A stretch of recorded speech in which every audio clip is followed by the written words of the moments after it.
下一位黃俊成議員。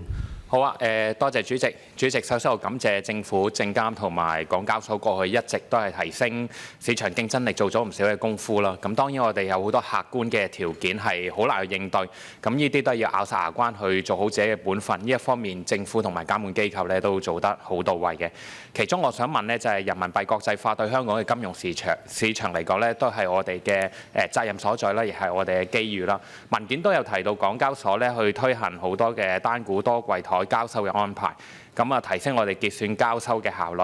政府亦都正就呢個人民幣櫃台交易以人民幣繳交印花稅咧進行準備工作，而且希望去2026年進行立法嘅建議。不過同一時間咧，我見到好多上市公司咧願意以雙櫃台模式進行交易嘅數目咧，依然維持去24間啊，進度相對較為緩慢。我想問一問當局有冇研究過有關原因呢？咁我哋想推行人民幣國際化，自然想多啲人民幣計價嘅投資產品咯。但係發行人嘅角度咧都係效益先行，市場有需要咧，我哋就會去做。呢個永遠都係雞同雞蛋嘅問題。咁如果我哋將人民幣計價納入去港股通之後，會唔會可以吸引更多企業加入雙櫃台？我都想了解一下，除咗靠市場嘅力量之外呢，會唔會有其他誘因吸引多啲嘅上市公司加入雙櫃台嘅模式？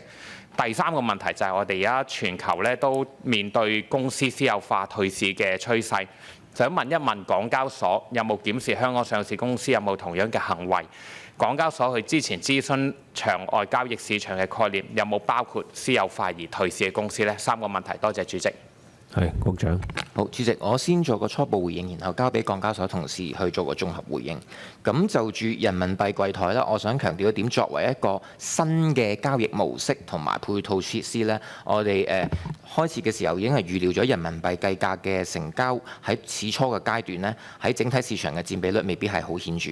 咁推出雙櫃台嘅模式，主要嘅目的呢，個政策目的就係達至平穩咁樣去運行，為喺香港嘅人民幣股票嘅發行、交易、莊家機制同埋結算等嘅關鍵嘅環節呢，去累積更多經驗，咁去推動市場參與者呢，為未來進一步喺香港去發展人民幣證券市場做好準備。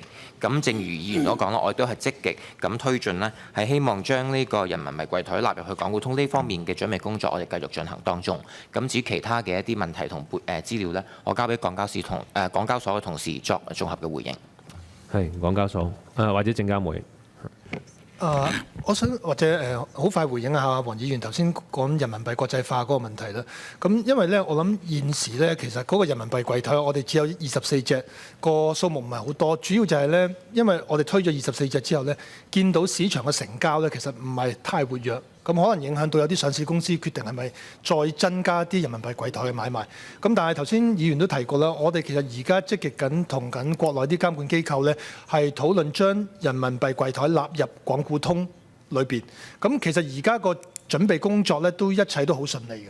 咁我哋希望咧，好快可以將呢樣嘢咧公佈喺市場嗰度。咁我諗呢個公佈咗之後咧，可能會更多誘因呢啲上市公司咧會發行人民幣櫃台嚇。咁我希望我盡快可以有個公佈。唔該。港交所係或者我回應一下關於個私有化嗰個問題啦。其實呢，我哋喺2023年同埋24年呢，因為私有化而退市嘅公司嘅數目呢，就分別係14間同埋16間。咁呢，而過去5年呢，如果你推到去5年呢，平均亦都係大概係每年21間。咁所以呢，就話私有化退市嘅公司其實佔上市公司總數呢係唔夠1%嘅。我哋亦都跟蹤咗咁多年呢，見唔到一個上市嘅趨勢。嗱，其實如果我哋相比起其他世界各地嘅一啲市場呢，我哋嘅私有化數目呢，其實係遠遠低於其他嘅市場。如果睇2024年呢，香港作為一個交易所呢，係全球領先嘅國際交易所裏邊唯一一間錄得上市數目係有一個正增加嘅一個交易所，其他不論係美國嘅幾個市場啦，倫敦啊、新加坡咧都係錄到一個負數嘅。咁所以呢，我諗私有化嗰個情況呢，就唔係有一個特別我哋覺得係太負面。咁頭先黃議員提到就話我哋嗰個場外交易嘅市場會唔會可以考慮埋呢啲私有化退市嘅公司。嗱，我諗如果係私有化嘅咧，應該佢哋會喺嗰個私有化過程當中咧，佢哋係會發出一個要約俾各個小股民嘅。咁所以話咧，佢哋亦都應該有一個機會係去接受呢一個要約。咁所以你話係咪額外再需要去考慮佢一個場外交易咧？我諗喺我哋未來做呢個場外交易市場嘅市場諮詢嘅時候咧，咁我哋喺設計嗰個方案嘅時候會考慮。